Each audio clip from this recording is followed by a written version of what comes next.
Today we're going to see how to make a healthy breakfast.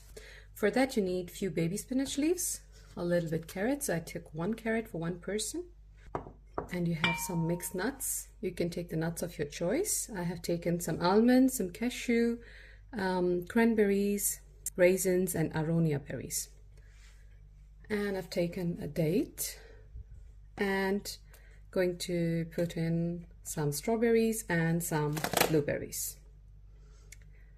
Apart from this, I will be adding some flax seeds, and after I blended some chia seeds as well.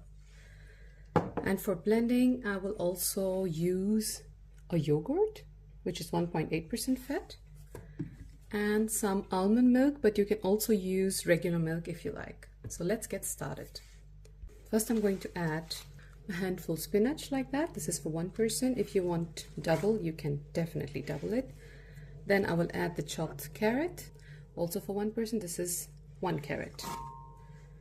Then I will add in the berries. I'll add in a tablespoon of flax seeds.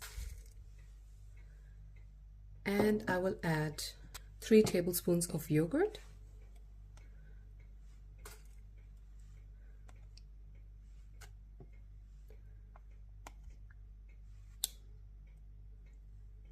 And you can adjust the milk according to your liking so that you can blend it well and be easy to use.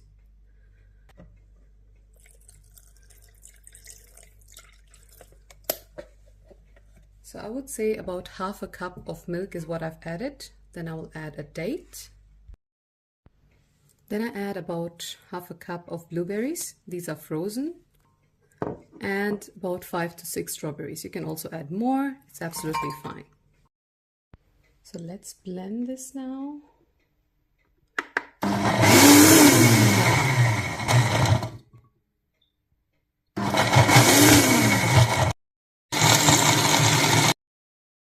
So now I've poured it into a cup, and I'm going to top this off with some chia seeds. So about a teaspoon of chia seeds. Make sure to mix this in later. And then you add your toppings. I'm going to add some coconut pieces, a few sesame seeds, a few pistachios, which I have actually crushed by hand. I took about 4 to 5 pistachios, and some dark chocolate chips. So this is how your bowl looks like. Now you can enjoy it. Looks pretty, you feel like having your breakfast, it fills you up and it's healthy. You can always add variations to it if you cannot work with sweet or salty or other stuff.